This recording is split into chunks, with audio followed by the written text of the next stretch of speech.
Alright, it's been a while since we posted a video, and I have a little explanation to do.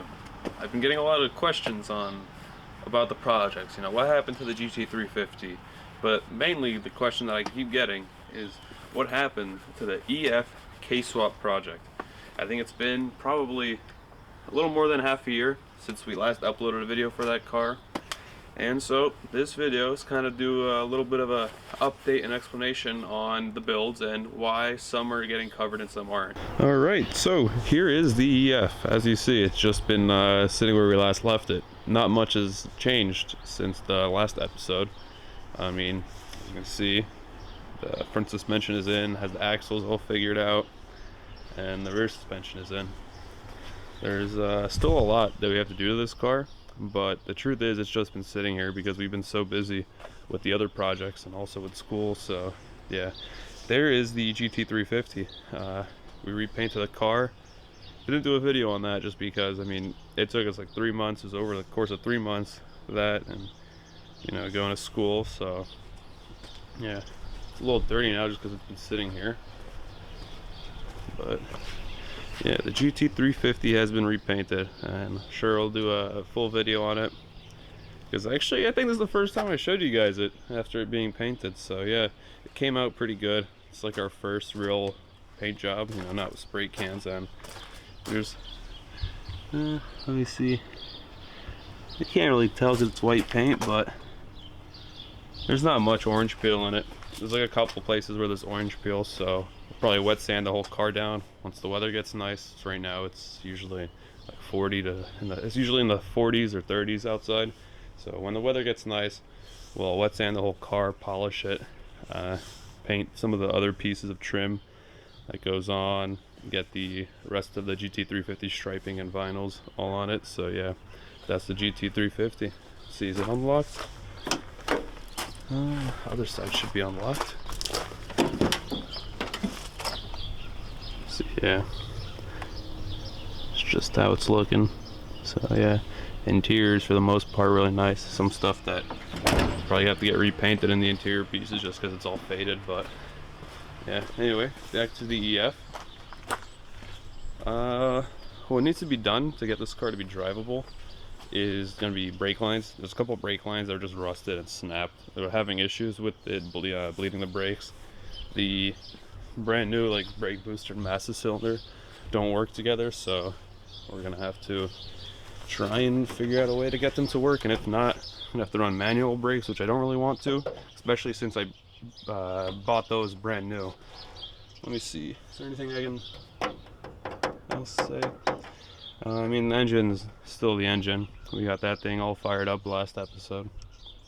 But yeah, we've also been having an issue with the clutch, as in this Hydra. So this was an X-City. I bought a brand new X-City master cylinder and slave cylinder, and the master cylinder that's right there is given some issues. It just doesn't want to be bled fully, so I'm gonna have to come up with a different design when it comes to a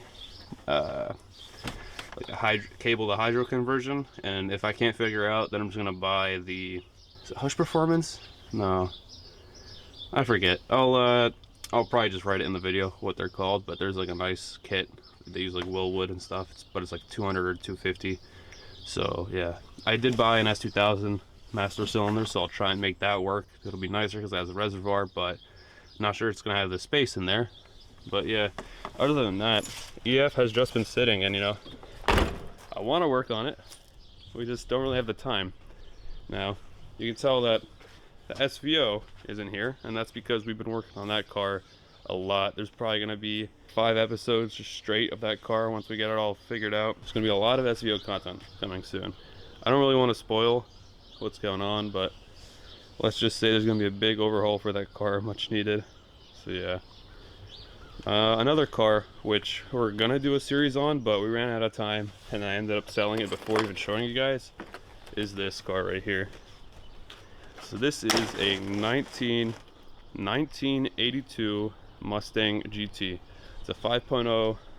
It's a 4-speed manual. This thing is from California. I believe that is, the mileage is correct. This shows 33,000. I mean, just look at this. Completely original interior. The dash is all clean. Everything is clean in this car. Even the car itself, it's a T-top manual 5.0 from California, so there's not a speck of rust in this thing. Just looks amazing on camera. But yeah, I bought this car for a really good price. Had to do a couple like things to it, like a heater core. Had to do some wiring, a little bit of welding, but yeah. Let's pop the hood.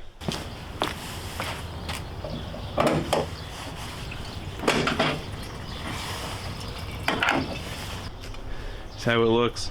It's mostly original. Only thing that's not original is the spark plug wires, the intake manifold, and the Holley carburetor that's on it, but everything else is factory. Still got AC. Let me show you guys how clean the frame is though. Can't really tell. This thing is mint.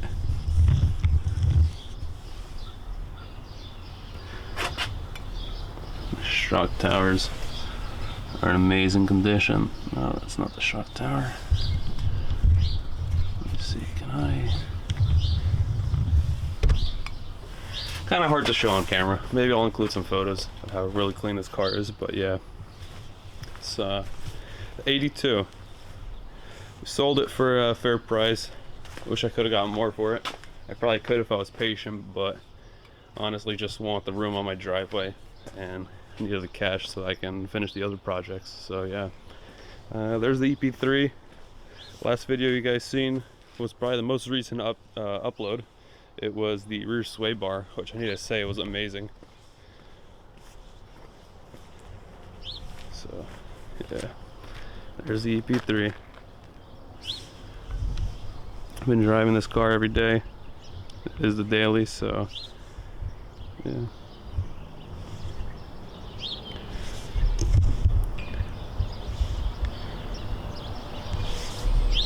So yeah, this is the daily. Last time, the only thing that's changed from last time is the wheel setup. It's just some cheap XXRs I found on Marketplace for like 200 bucks, and then I threw some meaty tires on them. Some 235 45 17s. This is all because I'm going to be doing an RL. Last time I talked to you guys, I said I was going to do a TL Type S Brembo swap, but actually I'm going to go with the RL Advix. I already have them. Just need to find a day to do it. Got to get brake lines as well, but yeah. I need the 17-inch wheels to be able to clear the Advix because they're so large. It's like almost a 13-inch rotor. But yeah, not much has changed. So yeah, you know, I'm really excited. Once we're gonna get the SVO out, we'll start this project back up again, and hopefully finish it. Hopefully it'll be all completed, painted, everything will be back together, and it'll be show worthy.